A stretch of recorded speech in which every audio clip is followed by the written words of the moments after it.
Mr. Satish gives you the following incomes for the previous year 2019-20 and he asks to compute his taxable income and also tax liability. Income from salary rupees 4 lakhs. Income from salary. First step. ನಾನು IAS ಅಂತ ಮಾತ್ರ ಬರೀದು income from salary. ನೀವು ಬರಬೇಕಾದ್ರೆ number 1 ಕೊಟ್ಟು income from salary. Gross salary ಕೊಟ್ಟರೆ ಏನ್ ಮಾಡ್ತೀರಿ ಇವಾಗ? ಗ್ರಾಸ್ ಸ್ಯಾಲರಿ rupees 4 lakhs ಕೊಟ್ಟರೆ ಏನ್ ಮಾಡ್ತೀರಿ? ಏನ್ ಮಾಡ್ತೀರಾ? ಗ್ರಾಸ್ ಸ್ಯಾಲರಿ ಅಂತ ಕೊಡ್ತಾರೆ 4 lakhs. ಅವಾಗ ಲೆಸ್ ಸ್ಟ್ಯಾಂಡರ್ಡ್ ಡಿಡಕ್ಷನ್ 50,000. ಗೊತ್ತಾಯ್ತಾ? ಇನ್ಕಮ್ ಫ್ರಮ್ ಸ್ಯಾಲರಿ ಅಂತ ಹೇಳಿದ್ರೆ that is computed salary. Taxable salary rupees 4 lakhs. Income from salary rupees 4 lakhs. Next, house property. Income from house property. ಇಲ್ಲಿ ಮುನ್ಸಿಪಲ್ ಟ್ಯಾಕ್ಸ್ ಕೊಟ್ಟ ಕಾರಣ ನಾವು ಏನ್ ಮಾಡಬೇಕು ಅಂತ ಹೇಳಿದ್ರೆ that is taken as rent received. ಗೊತ್ತಾ? Rent received. So rent received rupees 92,000 less what? Municipal tax. ಎಷ್ಟು ಲೆಸ್ ಮಾಡ್ತೀರಾ municipal tax? Municipal tax are deductible in the year of payment. ಯಾವ ವರ್ಷ ಕೊಟ್ರ ಆ ವರ್ಷ ಡಿಡಕ್ಟ್ ಮಾಡೋದು. ಯಾರು ಕೊಟ್ಟದ್ದು ಡಿಡಕ್ಟ್ ಮಾಡಬೇಕು? ಓನರ್ ಮಾತ್ರ. If the tenant paid the municipal tax then it is not deductible. ಗೊತ್ತಾಯ್ತಾ? ಸೊ ಮುನ್ಸಿಪಲ್ ಟ್ಯಾಕ್ಸ್ ಡಿಡಕ್ಟೇಬಲ್ ಎಷ್ಟು? rupees 2,000. So the income from house property rupees 90,000. Next business income ಇಲ್ಲಲ್ಲ, nil. Next capital gains. Short term capital gain rupees 20,000. ಸರಿ ಅಲ್ವಾ? Short term capital ಯಾವ್ದ್ರಿಂದ ಹೇಳಿದಾರೆ ಅವರು? ಯಾವ್ದಂತ ಹೇಳದಿದ್ರೆ ನಾವೇನಂತ assumption ಮಾಡೋದು? Taxable at a normal rate of tax. Slab ಪ್ರಕಾರ ನಾವು tax charge ಮಾಡೋದು. Short term capital gain 20,000. Next long term capital gain and long term capital loss ಇದೆ. ಏನ್ ಮಾಡಬಹುದು? The long term capital loss can be set off again long term capital gain. ಇದ್ರೊಟ್ಟಿಗೆ ಆಗ್ತದ? No. So long term capital gain rupees 30,000 less long term capital loss rupees 10,000. Hence taxable long term capital gain 20,000. ಸರಿಯಾ? So total capital gain how much? rupees 40,000. Next income from other sources. Number 1 winning from lotteries. Winning from lotteries rupees 25,000 and dividend that is exempt. Royalty rupees 40,000. Next interest on POSB account rupees 5,000 less exemption how much? rupees 3,500. Hence taxable amount rupees 1,500. Next 80TT ಅಲ್ಲಿ ಎಷ್ಟು deduction ಕೊಡ್ತೀರಿ ನೀವು? To the maximum of 10,000 ಇರೋದು. ಎಷ್ಟು ಕೊಡ್ತೀರಿ ನೀವು? 10,000 ಕೊಡ್ತೀರಾ ಅಥವಾ 5,000 ಕೊಡ್ತೀರಾ? ಇಲ್ಲ, ಇನ್ನೆಷ್ಟಿದೆ? ಟ್ಯಾಕ್ಸೇಬಲ್ ಎಷ್ಟು? ನೀವು ಯಾವತ್ತು ಡಿಡಕ್ಷನ್ ಕೊಡುವಾಗ ಟ್ಯಾಕ್ಸೇಬಲ್ ಅಮೌಂಟ್ ಎಷ್ಟು ನೋಡ್ಬೇಕು, ಅದಕ್ಕೆ ಮಾತ್ರ ಡಿಡಕ್ಷನ್. ಅರ್ಥ ಆಯ್ತಾ? 5,000 ತಗೊಂಡು ನೀವು ಅಲ್ಲಿ 80TT ಡಿಡಕ್ಷನ್ ಕೊಡ್ಲಿಕ್ಕೆ ಆಗುದಿಲ್ಲ. So interest on POSB account rupees 5,000 less exemption 3,500 1,500. Next examiners remuneration. ಅದು ಇನ್ಕಮ್ ಫ್ರಮ್ ಅದರ್ ಸೋರ್ಸ್ ಅಲ್ಲಿ. ಗೊತ್ತಾಯ್ತಾ? ನಾವೀಗ ವ್ಯಾಲ್ಯೂಷನ್ ಗೆ ಹೋದ್ರೆ ರೆಮ್ಯುನರೇಷನ್ ಕೊಟ್ರೆ ಎಲ್ಲಿ ತೋರಿಸ್ಬೇಕು ನಾವು? Income from other source. ಯಾಕೆ ಹೇಳಿ? ಯಾಕೆ ಇನ್ಕಮ್ ಫ್ರಮ್ ಸ್ಯಾಲರಿ ತೋರಿಸಿದಲ್ಲ ನಾನು? Because I am not the employ of university. University ಕೊಡೋದು. ಗೊತ್ತಾಯ್ತಾ? ಎಂಪ್ಲಾಯರ್ ಎಂಪ್ಲಾಯಿ ರಿಲೇಶನ್ಶಿಪ್ ಅಂತ ಹೇಳಿದೆ ನಾನು ಅಲ್ವಾ? ಅದರಿಂದ examiners remuneration is taxable under the income from other sources rupees 6,000. So total 72,500. 72,500. The gross total income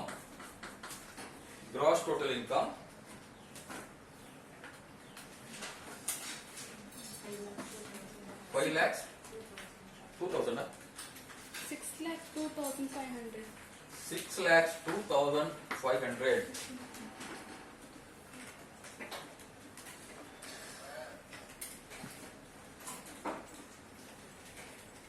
6 lakhs 2,500 less deductions, general deductions under section 80. Number 1 80C. ಎಷ್ಟು deduct ಮಾಡ್ತಾರೆ 80C ಅಲ್ಲಿ? ಯಾವ್ದು ಇದೆ ನೋಡಿ. 80 ಸಂಬಂಧಪಟ್ಟ ಹಾಗೆ ಒಂದು LIC ಪ್ರೀಮಿಯಂ ಪೇ ಇನ್ನೊಂದು RPF ಕಾಂಟ್ರಿಬ್ಯೂಷನ್, ಇನ್ನೊಂದು NSC ಅಷ್ಟಲ್ವಾ. ಈಗ ಇಲ್ಲಿ LIC ಪ್ರೀಮಿಯಂ ಪಿ ₹12,000 ಇದೆ. ಅರ್ಥ ಮಾಡ್ಕೊಳ್ಳಿ. The policy purchased after 1st April 2012 ಕೊಟ್ರೆ ಏನ್ ಮಾಡ್ತೀರಿ? ಬಿಫೋರ್ 1st April 2012 ಕೊಟ್ರೆ ಏನ್ ಮಾಡ್ತೀರಾ ನೀವು? LIC ಪ್ರೀಮಿಯಂ ಮಾತ್ರ ನೋಡಿ, ಅಲ್ಲಿ ಒಂದು ರೆಸ್ಟ್ರಿಕ್ಷನ್ ಇದೆ. LIC ಪ್ರೀಮಿಯಂ ನೀವು ಎಷ್ಟು ಪ್ರೀಮಿಯಂ ಕಟ್ಟಬಹುದು, no problem. But while claiming the deduction under Section 80C, there is a restriction that if the policy purchased before 1st April 2012, then 20% of the sum assured, 20% of the sum assured, for example, sum assured is ₹1 lakh. 20% of the sum assured ಅಂದ್ರೆ ಎಷ್ಟು? 20,000 ಆಗ್ತದೆ. 20,000 ತನಕ ಮಾತ್ರ ನೀವು ಕೊಡಬಹುದು. ಇಲ್ಲಿ ಎಷ್ಟಿದೆ? 12,000 ಕೊಡಬಹುದು. ಯಾವಾಗ? The policy purchased prior to 1st April 2012. ಅರ್ಥ ಆಯ್ತಾ? The policy purchased after 1st April 2012 ಅಂತ ಕೊಟ್ರೆ ಅವಾಗ 10% of the sum assured ಎಷ್ಟು ಕೊಡಬಹುದು ನೀವು? 1 ಲಕ್ಷದ ಪಾಲಿಸಿ 10% ತೊಳೆದ್ರೆ 10,000 ಮಾತ್ರ ಕೊಡಬಹುದು. ನೀವು premium ಕಟ್ಟಿದೆಷ್ಟು? 12,000. But the deduction availed under Section 80C in respect of LIC premium only ₹10,000 subject to 10% of the sum assured. ಗೊತ್ತಾಯ್ತಾ? ಒಂದು ವೇಳೆ ಪ್ರಾಬ್ಲಮ್ ಅಲ್ಲಿ ಸಮ್ assured ಕೊಡದೆ ನೋ ಪ್ರಾಬ್ಲಮ್. ಇಲ್ಲಿ ಪ್ರಾಬ್ಲಮ್ ಕೊಟ್ಟಿದಾರಾ? ಸಮ್ assured ಕೊಟ್ಟಿದಾರಾ? ನೋ, ಕೊಡ್ಲಿಲ್ಲ. ಸಮ್ assured ಕೊಟ್ರೆ ಮಾತ್ರ ನೀವು ಕನ್ಸಿಡರ್ ಮಾಡಬೇಕು. ಸಮ್ assured ಅಂತ ಕೊಟ್ರೆ, ಪಾಲಿಸಿ ಅಮೌಂಟ್ ಕೊಟ್ರೆ ಆಗ ಡೇಟ್ ಕೊಟ್ಟಿರ್ತಾರೆ, ಪರ್ಚೇಸ್ಡ್ ಆನ್. ಈಗ ಪರ್ಚೇಸ್ ಆನ್ 1st January 2019 ಅಂತ ಕೊಟ್ರೆ ಏನ್ ಮಾಡ್ತೀರಾ ನೀವು? 10% ಆಫ್ ದ ಸಮ್ assured ಅಷ್ಟು ಮಾತ್ರ ಕೊಡಬಹುದು ನೀವು. ಗೊತ್ತಾಯ್ತಾ? ಅದನ್ನು ಇಟ್ಕೊಳ್ಳಿ. ಸೊ 80C ಅಲ್ಲಿ ಟೋಟಲ್ ಎಷ್ಟಾ? 80C ಗೆ ಎಷ್ಟು ಬರ್ತದೆ ಟೋಟಲ್? 80C ಅಲ್ಲಿ LIC premium 12,000, next RPF contribution 8,000 and NSC purchase 10,000. ಬೇರೆ ಯಾವ್ದು ಉಂಟಾ? ಇಲ್ಲ. So total 30,000. 30,000 under section 80C. Next number 2 80D medical insurance premium paid ಎಷ್ಟದು? 9,000 of which 3,000 paid in cash. So cheque ಮುಖಾಂತರ ಕೊಟ್ಟದ್ದು ಎಷ್ಟು? 6,000. ಎಲಿಜಿಬಲ್ ಅಮೌಂಟ್ ಎಷ್ಟು? 6,000 ಮಾತ್ರ. 6,000. ನೆಕ್ಸ್ಟ್ ಆನಂತರ number 3 80G that is donation to NDF. ಎಷ್ಟು ಕೊಡ್ತೀರಾ? ಫುಲ್ ಡಿಡಕ್ಷನ್ ಮಾಡಬಹುದಲ್ಲ. 100% of the donated amount towards NDF ₹14,000. Next 1 2 3 4 ಆಯ್ತು. ಆನಂತರ ಇನ್ನು ಇಂಟ್ರೆಸ್ಟ್ ಆನ್ POSB ಅಕೌಂಟ್ ಇದೆ ಒಂದು. ಇನ್ನೊಂದು ಇಂಪಾರ್ಟೆಂಟ್ಲಿ ರಾಯಲ್ಟಿ ಇದೆ. ರಾಯಲ್ಟಿ ಎಷ್ಟು? 40,000 ಅಲ್ವಾ? ರಾಯಲ್ಟಿ ಆನ್ ಬುಕ್ಸ್ 40,000 ರಿಸೀವ್ ಮಾಡಿದ್ದಾನೆ ಅವನು. ಪ್ರೊವಿಷನ್ ಏನ್ ಹೇಳ್ತದೆ? ಅಂದ್ರೆ ವಿತ್ ಸೆಕ್ಷನ್ ಕೊಡ್ತೀರಾ ನೀವು? 80 QQB ಆರ್ RRB? QQB ಎಷ್ಟು ಕೊಡ್ತೀರಾ? The maximum of ₹3 lakhs. Actual amount of royalty received or ₹3 lakhs whichever is least. ಇಲ್ಲಿ 80 TTA ಅಲ್ಲಿ. ಸೊ 4 80 TTA ಅಲ್ಲ, 80 QQB in respect of royalty ಎಷ್ಟು ಕೊಡಕ್ಕೆ ಹೋಗುದು? ₹40,000. The royalty received or ₹3 lakhs ceiling limit whichever is least. Next number 5 80 TTA ಯಾವುದಕ್ಕಿದು? Interest on POSB account ಎಷ್ಟು ಕೊಡ್ತೀರಿ ನಾವು? ಟ್ಯಾಕ್ಸೇಬಲ್ ಅಮೌಂಟ್ ಎಷ್ಟು? Interest on POSB account taxable amount 1,500 ಅಷ್ಟು ಮಾತ್ರ ಕೊಡಬಹುದು. 1,500 and the total deductible amount 91,500. 91,500 deduction ಮಾಡ್ಕೊಂಡ್ರೆ 5,11,000 ಬರುತ್ತಾ?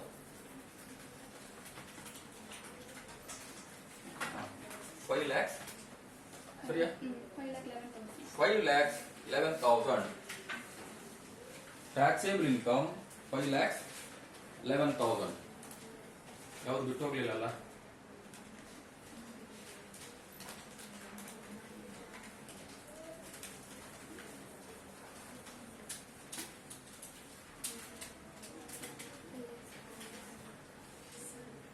ಸರಿಲ್ಲ?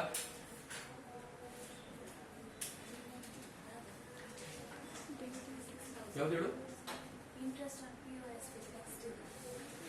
ಇದು examiners remuneration. Examiners remuneration 6000. Examiners remuneration taxable at that income from. ಅದು ಹೇಳಿದಲ್ಲ ನಾನು ಯೂನಿವರ್ಸಿಟಿಯಿಂದ ಎಕ್ಸಾಮಿನೇಷನ್ ರೆಮ್ಯುನರೇಷನ್ ನಾನು ತಗೊಂಡ್ರೆ ನಾನು income from salary tax charge ಮಾಡೋದಲ್ಲ, ಇನ್ಕಮ್ ಫ್ರಮ್ ಅದರ್ ಸೋರ್ಸ್ ಅಲ್ಲಿ. ಆಯ್ತಾ? ಯಾವ್ದು ಬಿಟ್ಟೋಗ್ಲಿಲ್ಲಲ್ಲ? ಸರ್ ಡಿವಿಡೆಂಡ್ ಮೇಲೆ ಡಿವಿಡೆಂಡ್ ಮೇಲೆದೊಂದು ಅಗ್ರಿಕಲ್ಚರ್ ಇನ್ಕಮ್ ಅದು ಬರ್ತಿಲ್ಲಲ್ಲ. ಡಿವಿಡೆಂಡ್ ಎಕ್ಸೆಂಟ್ ಬರ್ತೈತಲ್ಲ. ಸೊ 5,11,000 ಈಸ್ ಏನದು ಟ್ಯಾಕ್ಸೇಬಲ್ ಇನ್ಕಮ್. ಇದರ ಮೇಲೆ ನೀವು ಕಾಂಪ್ಯೂಟ್ ಮಾಡಬೇಕು. Tax liability, computation of tax liability. ಈಗ first special rate of tax ಯಾವುದಕ್ಕಿದೆ? ಒಂದು ವಿನ್ನಿಂಗ್ಸ್ ಫ್ರಮ್ ಲಾಟ್ರೀಸ್, ಸರಿಲ್ವಾ? Winnings from lotteries, sorry, total income ಎಷ್ಟಾಗ್ತದ ಇವಾಗ? 5,11,000 ಪ್ಲಸ್ ಅಗ್ರಿಕಲ್ಚರ್ ಇನ್ಕಮ್ ರುಪೀಸ್ 20,000, 5,31,000. ಹೌದಾ? ಸರಿಯಲ್ಲ? ನಾವು 5,11,000 ಟ್ಯಾಕ್ಸೇಬಲ್ ಇನ್ಕಮ್ ಪ್ಲಸ್ ಯಾವ್ದು ತಗೊಳ್ಬೇಕು ನೀವು? ಟ್ಯಾಕ್ಸ್ ಲಯಬಿಲಿಟಿ ಕಾಂಪ್ಯೂಟ್ ಮಾಡುವಾಗ we have to include the agricultural income 20,000. So 5,31,000 ನೀವು ಟ್ಯಾಕ್ಸ್ ಚಾರ್ಜ್ ಮಾಡಬೇಕು. ಇವಾಗ ಈಗ ನೋಡಿ, ವಿನ್ನಿಂಗ್ ಫ್ರಮ್ ಲಾಟ್ರೀಸ್ ಎಷ್ಟು amount? Winning from lotteries rupees 25,000, rate of tax 30%. Winning from lotteries 25,000, rate of tax 30%. So ಎಷ್ಟು ಬರ್ತದೆ? 7,500. Next long term capital gain. Long term capital gain how much? 30,000 or 20,000? 30,000. No no no 20,000. Long term capital gain ನೋಡಿ, ಇಲ್ಲಿಗೆ ಬರಬೇಕಾದ್ರೆ ನೀವು ಎಷ್ಟು amount consider ಮಾಡಿದ್ದು? 30,000 ಮಾಡಿದ್ರೆ 20,000 ಅಲ್ವಾ? ಸೊ 20,000 ಮೇಲೆ 20% ಕಮ್ಸ್ ರುಪೀಸ್ 4,000. 4,000. ಆ ನಂತರ ಯಾವುದು? ಬೇರೆ ಯಾವುದಿಲ್ಲ, ಶಾರ್ಟ್ ಟರ್ಮ್ ಯಾವುದಿಲ್ಲ. Short term capital gain. Short term capital gain ಯಾವುದು? ಅದು ಸ್ಲ್ಯಾಬ್ ಅಲ್ಲಿ ಬರೋದು.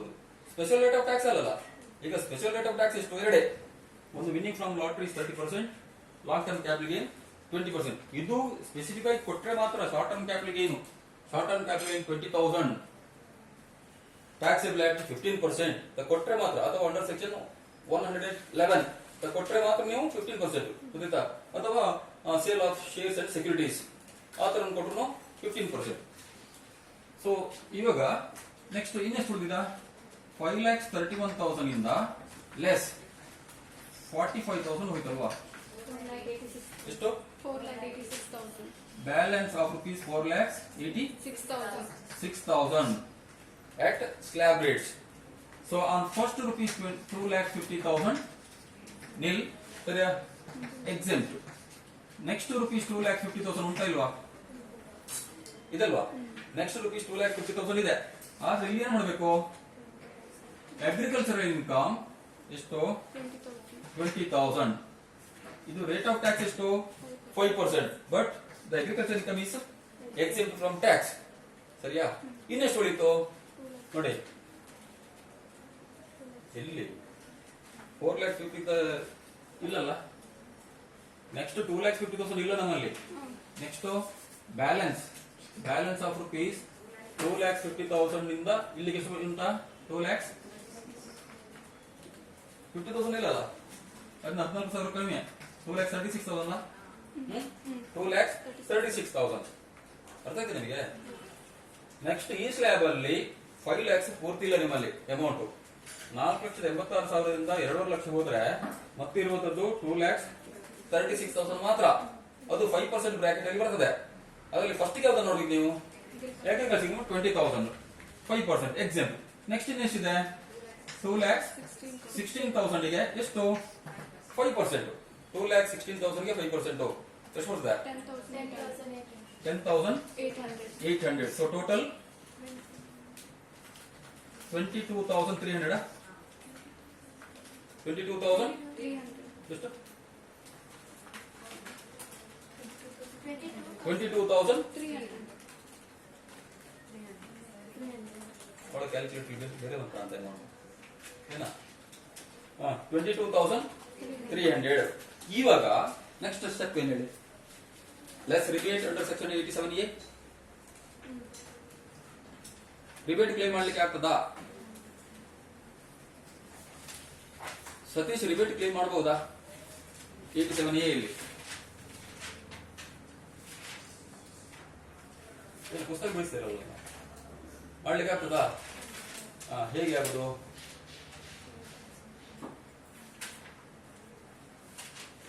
ಅವನ ಇನ್ಕಮ್ ಎಷ್ಟಿತ್ತ? 5,11,000. 20,000 ಆಡ್ ಮಾಡಿದಿರಾ, 5,31,000 ಆಯ್ತು. ಅದಕ್ಕೆ ಟ್ಯಾಕ್ಸ್ ಕ್ಯಾಲ್ಕುಲೇಟ್ ಮಾಡಿದಿರಿ ನೀವು ಅಲ್ವಾ? ರಿಬೇಟ್ ಯಾವಾಗ ಕೊಡೋದು ನೀವು? If the total income doesn't exceeds rupees 5 lakhs. 5 ಲಕ್ಷ ದಾಟಬಾರ್ದು. 5 ಲಕ್ಷ ದಾಟದಿದ್ರೆ ಮಾತ್ರ 87A ಅಲ್ಲಿ ರಿಬೇಟ್ ಕೊಡ್ತೀರಾ. ಎಷ್ಟು ಕೊಡ್ತೀರಿ rebate? To the maximum of rupees 12,500. Actual tax or 12,500 whichever is least. ಆ ನಂತರ ನೀವು ರಿಬೇಟ್ ಕೊಟ್ಟ ನಂತರ ಎಜುಕೇಶನ್ ಸೆಸ್ ಆಡ್ ಮಾಡೋದು, ಮೊದಲಲ್ಲ. ಅರ್ಥ ಆಯ್ತಾ? ಈಗ ಇನ್ನೊಂದು ಎಕ್ಸಾಂಪಲ್ ಹೇಳ್ತೇನೆ ನಾನು. ಇಲ್ಲಿ ಟೋಟಲ್ ಇನ್ಕಮ್ 5,11,000 ನ ಬದಲು 4,90,000 ಬಂತು. ಅರ್ಥ ಮಾಡ್ಕೊಳ್ಳಿ, 4,90,000. ಇವಾಗ ರಿಬೇಟ್ ಕೊಡ್ತೀರಾ ನೀವು? ಯಾಕಿಲ್ಲ? Again we have to add, include the agriculture income. ಗೊತ್ತಾಯ್ತಾ? ನಾವೇನು ಇಲ್ಲಿ ನೋಡ್ಕೊಂಡು 4,90,000 ನಾಟ್ ಎಕ್ಸೀಡಿಂಗ್ rupees 5 lakhs ಅಂತ ನೋಡ್ಕೊಂಡು ರಿಬೇಟ್ ಕೊಡ್ಲಿಕ್ಕಿಲ್ಲ. ಇಲ್ಲೇನು ಬರೀತೀರಿ ನೀವು? ನಾನ್ agriculture income 4,90,000 plus agriculture income 20,000. ಅವಾಗ ಏನಾಗ್ತದೆ? 5 lakhs ಕ್ರಾಸ್ ಆಗ್ತದೆ. 5 lakhs ಕ್ರಾಸ್ ಆದ್ರೆ ಅವನು ರಿಬೇಟ್ ಕ್ಲೈಮ್ ಮಾಡುವಾಗಿಲ್ಲ. ಅರ್ಥ ಆಯ್ತಾ? ಅಂದ್ರೆ ಈ ಪ್ರಾಬ್ಲಮ್ ರಿಬೇಟ್ ಸಿಗ್ತದೆ ನಿಮಗೆ? ನೋ. ಅದರಿಂದ add health and education cess at 4%. So 4% of 22,300. ಎಷ್ಟು? 892. So 23,192 is the tax liability.